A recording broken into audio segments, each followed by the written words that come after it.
Picture this. It's 2 a.m. You tell yourself, just one more level for the 4th time tonight. Your eyes are burning, your back aches, but you can't stop playing because the story has you completely hooked. That, my fellow gamers, is the power of a truly great trilogy. Today, we're counting down the 11 video game trilogies that didn't just entertain us. They consumed our lives, our sleep schedules, and possibly our relationships. But here's the thing. Not all trilogies are created equal. Some start strong but fall apart. Others save the best for last. And a rare few? They're masterpieces from beginning to end. I'm about to reveal which trilogies made the cut. And trust me, if you haven't played number 1 on this list, you're missing out on gaming's greatest achievement. Let's dive in. Starting at number 11, we have the Witcher Trilogy. Now, here's where things get interesting. Most people only know Geralt from The Witcher 3, Wild Hunt. And honestly, I don't blame them. The first Witcher game was, let's call it, rough around the edges. The combat was clunky. The pacing was slower than a loading screen on a broken console. But it introduced us to this incredible world of political intrigue, moral complexity, and yes, monster hunting. The Witcher 2 fixed most of the problems, giving us smoother combat and better storytelling. But then, The Witcher 3 happened. Wild Hunt didn't just complete Geralt's story, it redefined what an open-world RPG could be. Suddenly, every side quest mattered. Every choice had consequences. Every monster had a story. The trilogy shows us Geralt's evolution from a reluctant monster hunter to a man fighting for the people he loves. But here's the kicker. While Wild Hunt is a masterpiece, the journey to get there keeps this trilogy at number 11. I fight for those I hold dear. I'm Geralt of Rivia, the Witcher. At number 10, we're rewinding time with the Prince of Persia trilogy. Sands of Time, Warrior Within, and the Two Thrones.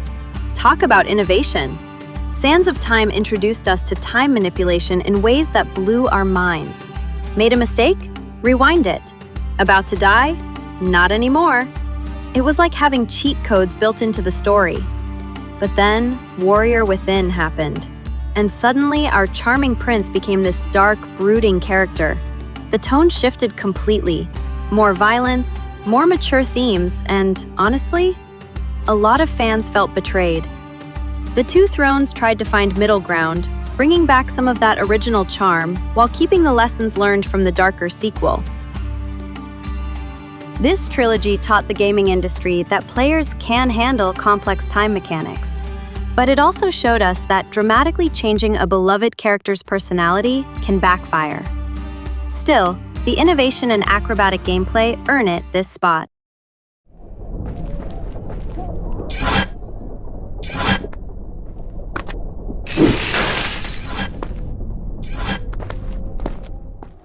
But wait, we're just getting started. The next trilogy on our list literally scared players into uninstalling games. And I'm not talking about difficult gameplay. I'm talking about pure psychological terror that made grown adults sleep with the lights on. Number 9, Dead Space. If you've never played this trilogy, imagine this. You're an engineer on a space mining ship. Everything goes quiet. Too quiet. Then you discover the crew has been transformed into horrifying creatures called necromorphs. And here's the fun part. Shooting them in the head doesn't work. You have to dismember them, limb by limb. The first Dead Space was a masterclass in atmospheric horror. Every sound, every shadow, every moment of silence was designed to make you paranoid. The second game ramped up the action while keeping that terror intact. But then, Dead Space 3 happened. EA decided what this survival horror trilogy really needed was co-op gameplay and microtransactions. Because nothing kills cosmic horror like your buddy making jokes over voice chat. Despite the third game's missteps, this trilogy proved that horror could work in space, and that sometimes the real monster is corporate interference.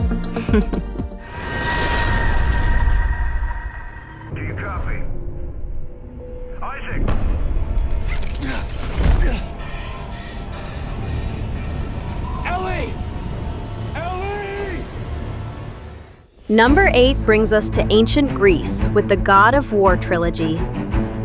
Kratos wasn't always a thoughtful father figure, folks.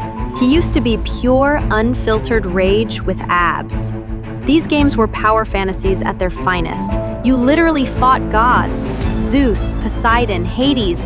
Nobody was safe from Kratos' chain blades. The scale was insane. You'd start a level fighting normal enemies and end it bringing down Mount Olympus. What made this trilogy special wasn't just the epic boss fights. It was watching Kratos' descent from betrayed Spartan warrior to the literal destroyer of the Greek pantheon. Each game escalated both the action and his personal tragedy. The violence was over the top, sure, but it served the story. Kratos wasn't just angry. He was grief-stricken, manipulated, and ultimately human beneath all that godly power. But speaking of character development that spans 3 games,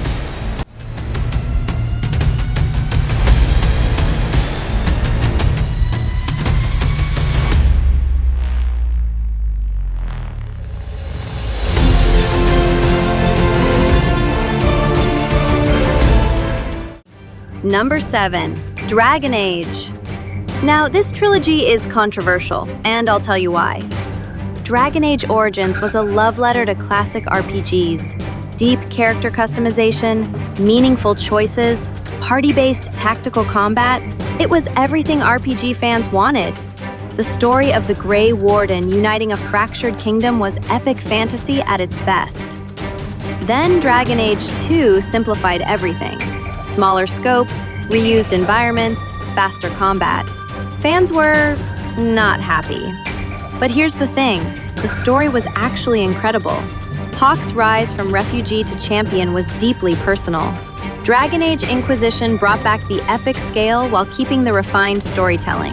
You weren't just saving the world, you were rebuilding faith, uniting nations, and dealing with the consequences of every previous game. This trilogy proves that sometimes taking risks pays off, even when fans initially resist the changes. Threat I see. The world is tearing itself apart, but they say I can stop this. We call it the breach. It grows larger with each passing hour. But hold on, we're entering the territory where trilogies stop being just good games and become cultural phenomena. The next trilogy literally defined what modern military shooters could be, and honestly, most games are still trying to catch up. Number 6, the original Call of Duty Modern Warfare Trilogy. Call of Duty 4, Modern Warfare 2, and Modern Warfare 3. Before battle royales, before annual releases, before microtransactions, there was this. Captain Price, Soap McTavish, that nuke scene that left us all speechless. Modern Warfare didn't just change first-person shooters, it revolutionized online multiplayer. Kill streaks, prestige mode, that addictive progression system that kept us playing just one more match until sunrise. But the single-player campaigns? Pure storytelling gold. The trilogy followed Task Force 141 through global conflicts that felt personal and political at the same time. That ending to Modern Warfare 3 still gives me chills. It's over. Let's go. Large numbers of hostiles are converging on your position. Hang on! Light them up!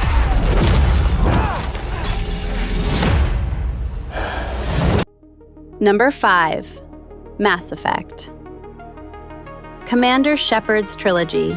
And yes, we're pretending Andromeda doesn't exist.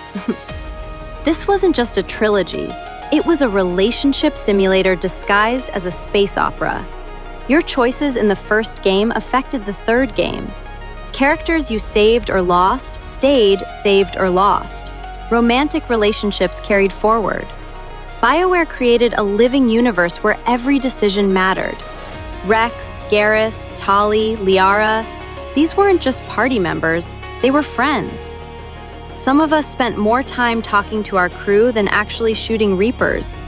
The trilogy told a complete story about unity versus extinction, sacrifice versus survival. And that ending? Well, let's just say it sparked debates that are still going on today. Mass Effect proved that science fiction RPGs could be deeply emotional while tackling massive philosophical questions. It wasn't just about saving the galaxy. It was about what kind of galaxy was worth saving.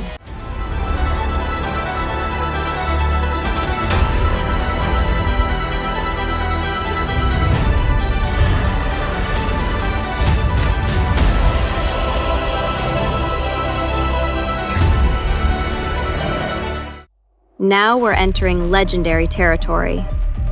The top 4 trilogies on this list didn't just entertain us. They changed how we think about storytelling, gameplay, and what video games can achieve as an art form. Number 4 took a comic book character and created the definitive superhero gaming experience. You were born to do this. Number 4, Batman Arkham. Finally, someone figured out how to make us feel like Batman. Arkham Asylum was revolutionary. The combat system made you feel unstoppable but strategic. The detective work made you feel smart. The atmosphere made you feel like you were actually in Gotham's most terrifying prison. Then, Arkham City opened up Gotham itself. Suddenly, you weren't just Batman, you were the Batman, gliding between buildings, taking down multiple villain plots simultaneously. Arkham Knight concluded the trilogy with the Batmobile and explored Batman's deepest fears. Yes, there were too many tank battles, but the psychological storytelling was incredible. This trilogy didn't just adapt Batman, it understood Batman. The combat, the gadgets, the detective work, the moral complexity. Everything felt authentic to the character while being incredibly fun to play.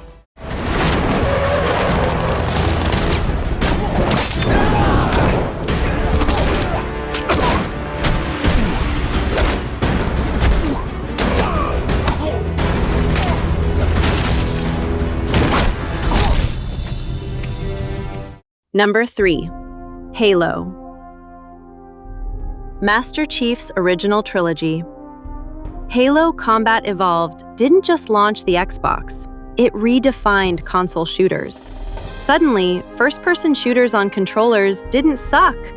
The weapon design, the vehicle combat, that incredible soundtrack, everything was perfect.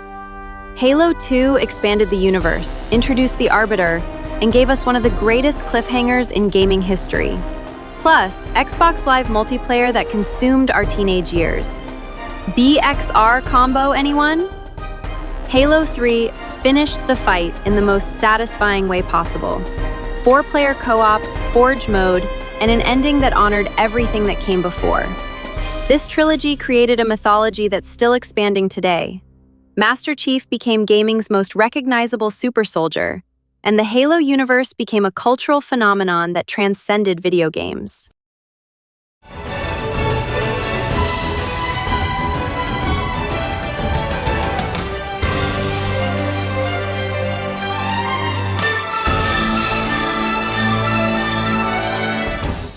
But we still have 2 more trilogies, and honestly, these final 2 represent the absolute peak of what trilogies can achieve. Number 2 redefined stealth gaming and player choice, while Number 1 is widely considered one of the greatest achievements in interactive storytelling. Number 2, Dishonored, the original, Dishonored 2, and Death of the Outsider. Arcane Studios created something special here. This trilogy perfected player agency. Want to be a ghost? Never be seen, never kill anyone. Want to be a force of nature? Paint the walls red with your enemy's blood.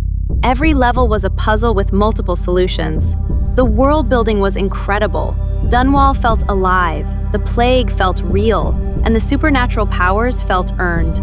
Emily and Corvo weren't just characters, they were extensions of your moral choices. Dishonored proved that stealth games could be artistic, that player choice could drive narrative, and that you could tell an epic story without bombastic action sequences. Sometimes the most powerful moment is choosing mercy over revenge.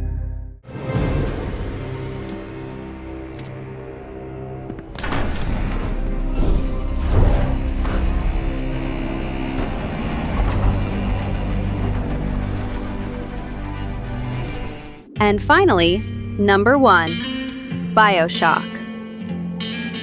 The trilogy that changed everything. Rapture, Columbia. These weren't just game worlds, they were philosophical statements. Andrew Ryan's objectivist paradise, Comstock's religious extremism. Each setting forced us to confront uncomfortable truths about ideology and human nature. Would you kindly? Those 3 words redefined what video games could do to players. Bioshock didn't just break the fourth wall, it shattered our assumptions about choice and control in gaming. Bioshock Infinite completed the trilogy by exploring themes of redemption, sacrifice, and the infinite possibilities of choice. That ending? It retroactively changed how we understood the entire series. Once he has what he needs, he will leave you alone. We swim in different oceans but land on the same shore. It always starts with a lighthouse.